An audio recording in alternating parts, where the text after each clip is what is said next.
Welcome, this is Jim, host of the Faith Influencer podcast, where we're going to dive into discussions on faith's role in everyday life, from navigating blended families to overcoming challenges.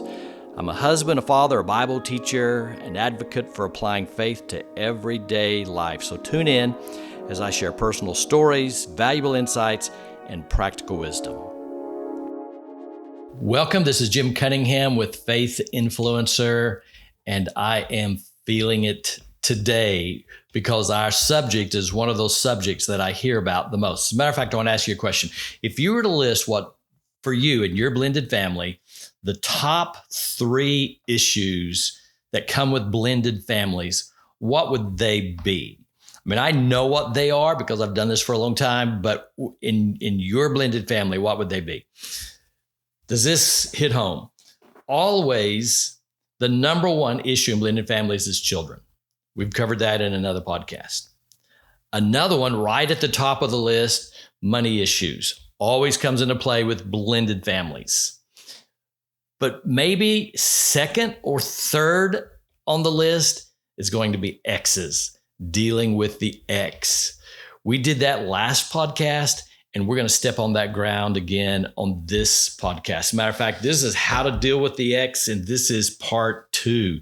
So today's discussion, however, is one of those I feel extra passionate about, and we're talking about the spouse, the new spouse, and the ex-spouse. Now, I want you to understand the rules of this discussion. This one has nothing to do with the children.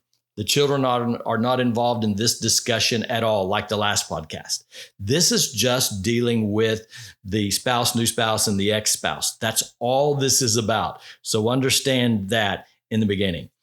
So I do find myself somewhat passionate about this because there is an ex-spouse in my life that my wife's ex-spouse that comes into play. And so I've had the experience of joy of dealing with an ex-spouse. I'm a little envious because my wife has not. She hasn't had an ex-spouse in the picture, and I have. As a matter of fact, oftentimes many of you feel like I do, that the ex-spouse perhaps provided the content for the book, The Master Manipulator. And so I understand how you feel if you feel that way, because I often feel that way. So for me, next to the children, dealing with the ex brings out a lot of that anger and resentment. So take a deep breath because we're going to deal with these issues today. So let's just start with number 1. If you don't hear anything else I say, you hear this, because this is the frustration. Remember who comes first. Are you listening? Remember who comes first. Hint, it is not the ex. That is not who comes first. I know that you would never consciously put your ex in front of your spouse. I know that you would never consciously do that. But if we could visit your house and talk to your spouse and open up their mind in private, what do you think we would find? I would almost promise you, you're going to find the opposite of what you think. Maybe not what you've intended, but the reality of how they feel about the ex may be totally different than what you realize. Years ago, I wrote on this subject, and I jotted down some of the things that people were saying to me about how their spouse deals with their ex-spouse. And this is some of the frustrations. Tell me if this resonates with you. Here's one. He jumps whenever his ex asks him to do something. You ever felt that way? Here's an ex, let's just say a man, and his ex-wife says, could you help me with this? I don't have anyone who could at the house lift this for me or do this for me. And you jump. Oh, that's a frustration. That's a frustration. Some of you are nodding your head. You know what I'm talking about. Here's another one. Someone else said, I wish that he or her didn't use such a sweet tone when they talk to their ex-spouse. Now, I'm going to confess one here. I have thought this. I've thought this. Is that bad? No, it's not. It's again about perspective. But have you ever thought that? Have you ever heard your spouse talk to their ex and think they sure sound friendly? That's what I'm talking about. Have you ever thought that it was too much? So here's what I've said often to my wife. I'm like, I'm probably coming across like, I wish you sounded a little more angry when you talk to your ex, or I wish you didn't sound so friendly or so nice to him. Well, that's a difficult position that I put her in when I say that, because that's just her nature. She's not going to be unfriendly. She's going to sound friendly. She's going to be friendly. But sometimes you as the spouse don't like it, right? Many of you have said that to me. Here's another one that some of you have said to me. Can they just talk about the kids and not about personal things? Now, that's a legitimate one. Can they just talk about the kids? So let me ask some of you who are watching right now, have you ever had a discussion with your spouse? Discussion in quotations, right? That kind of discussion. Have you ever had a discussion because you find that your spouse is talking to their ex, and as they talk about the children, then they go off and talk about personal things, and that really, really bothers you? Have you been there? I know you have been there. I know you've had those discussions, those arguments over those things. So those are some of the things that people throw out there that they get aggravated about when it comes to exes. So here's your vocabulary word for the day. Are you ready? Now, this is a test too. Your vocabulary word for the day is this: sensitivity. Now, I'd be real curious for you to tell me what you thought I just said. Sensitivity. Unfortunately, here's what some of you heard me say. You want to look at your spouse and say, see, Jim said that I should have a sensitive attitude towards my ex. What? Who said that? When I said sensitivity, I wasn't talking about you being sensitive towards your ex. That's the problem if you thought that's what I was talking about. When I said that the word for the day is sensitivity, I'm saying that you have to be sensitive to your spouse, not your ex. You owe the sensitivity to the one you're married to, not to the one you used to be married to. All of this means that you must first be sensitive to your spouse, not to your ex. So let me say it a different way. Lean in. This is where some of the arguments are coming from. I hear them all the time. Listen, your spouse's feelings are way more important than the feelings of your ex. They just are. They are more important than the feelings of your ex. You said, well, I'm just being friendly. Let me ask you this. Has your spouse ever talked to you about it? They should if they haven't, but have they? And when they did you just respond in a defensive manner? Probably, because that's what so many people do. That's not the way you should respond, but that's how people respond. They get defensive. Well, you know what happens when you get defensive like that? It comes across like you're defending your ex. That feels real good to your spouse. No. So, sensitivity, but not sensitivity towards the ex, sensitivity towards your spouse. So I'm going to help you with this, okay? I told you I was feeling this a little bit, and it's let me give you some boundaries. I want you to put these boundaries in place. Now, some of these boundaries you're going to disagree with. That's okay. Let me give you some. Here's the first boundary. Sometimes boundaries are set by the court system, and there's nothing you can do about it. The court sets the boundaries. They give you the visitation times. They give you the visitation places. So some of the boundaries are set by the court. Understand that. But when you're married to the master, or your ex-spouse, that is the master manipulator, you know what they're going to do? They're not going to honor it. They're going to show up 30 minutes late from when they're supposed to bring the kids home. You're going to be sitting there with your spouse and you have plans and you have to wait because your ex-spouse isn't honoring the boundaries that the court system. And when he gets there, it's just lackadaisical, like everything's okay. We were just 30 minutes late. Well, you say, that's okay. No, it's not okay. Because you don't understand where that's headed. That becomes, especially if your ex was the master manipulator, that becomes a point of manipulation for them. That becomes an area that they control. They make sure they're going to get there late because that's one little area they're controlling and not abiding by the boundaries. This is a real deal. Some of you know what I'm talking about, and it's very frustrating to you, and you just put up with it, and your spouse wonders why you put up with it, and you said, "God, I don't know what to do about it. What can I do?" He always shows up late. Or when he's to pick up the kids and we want to go somewhere and we can't because he's an hour before he gets there to pick them up, what do? This is what you do. All right? You're going to say, this is rigid. No, it's not. This is what you do.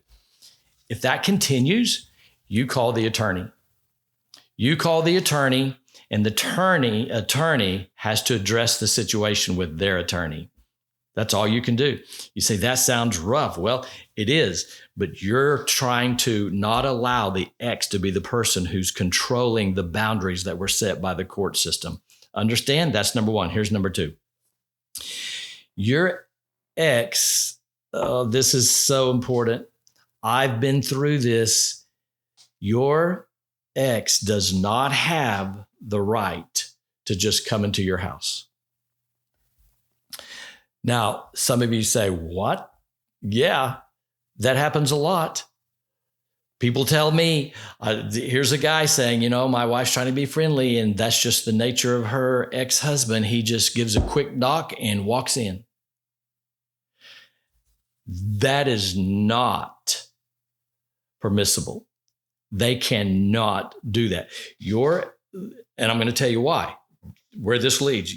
Your ex does not have the right to just come into your house. They're not your best friend anymore. They're not your buddy anymore. There is separation now between the two of you that has to remain. They cannot just walk in. But let me tell you what else happens. If they're allowed to do that, to be that familiar and just give a quick knock and walk into your house, you know what that does? That says something to your children. Now, I want to tell you how children think. You think, well, it's not that big of a deal. Yeah, it confuses your children.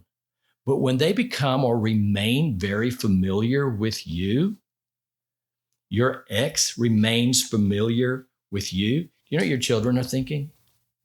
They're thinking that maybe you'll get back together, that you still have this friendship. Maybe there's still hope that this could happen.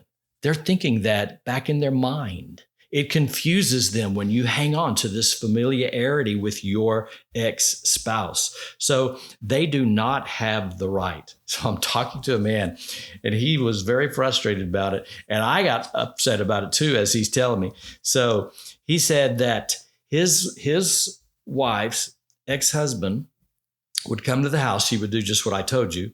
He would come to the house to get the kids. He would quick knock. He would come in. And not only would he come in, but he would go to the refrigerator and get a drink.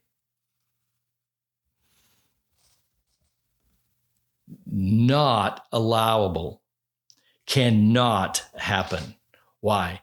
Again, it's too familiar. You say, but I just want to keep everything smooth. I don't know why there's always that one who just wants everything to be friendly. Well, you know what you're doing when you do that? You're saying, I want to be sensitive to my ex-spouse. That's how that's coming across.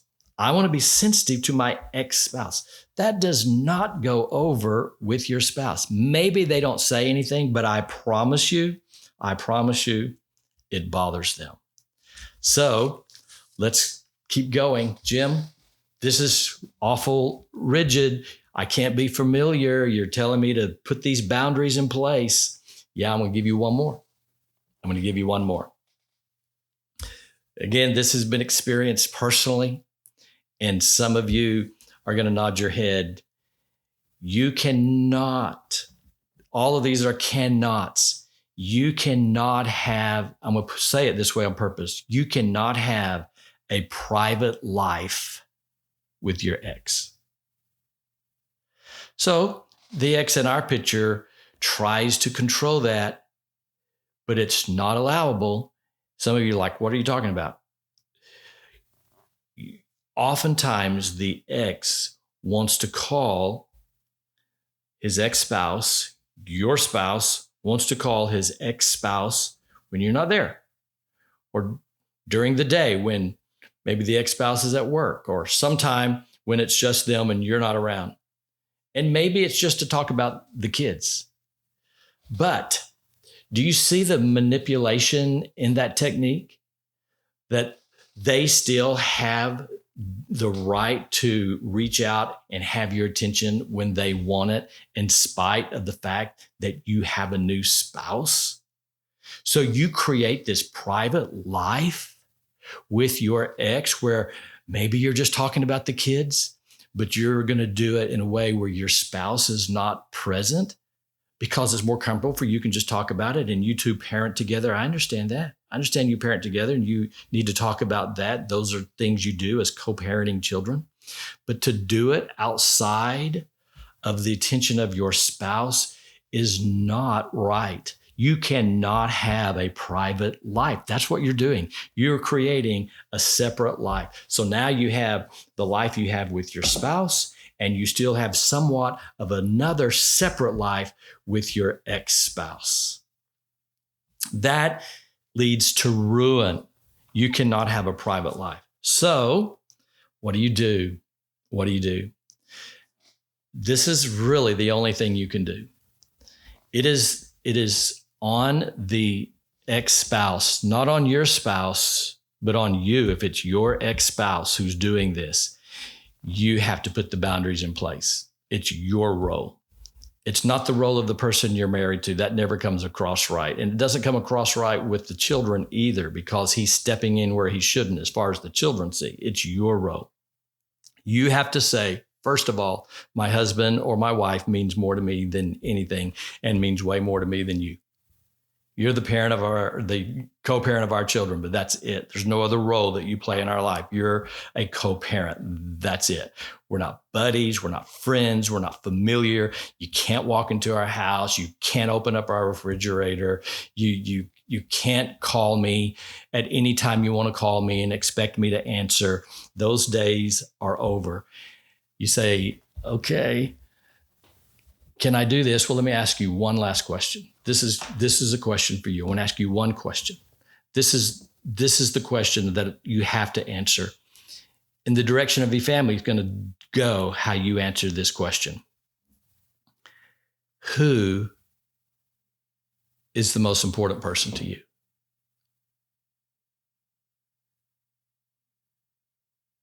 Who is the most important person to you? If you can't set boundaries with your ex in spite of how your spouse feels, you just answered that question. Who is the most important person to you? So it is a difficult road to deal with exes. And so we just touched on some of these. I pray that you take them very serious and that you open up the doors of communication with your spouse. And you may want to say to your spouse, maybe it's been a year and you're navigating this, or maybe you've allowed things for a long time. But if your answer is, my spouse is the most important person to me, then I want you to go to your spouse and I want you to say, listen, maybe I've been very insensitive to your feelings. I sincerely want you to tell me the things that I'm doing with my ex-spouse that make you uncomfortable. And just communicate about it and deal with it. And that'll go a long ways towards your happiness. So, Jim Cunningham, as always, thank you for joining Faith Influencer.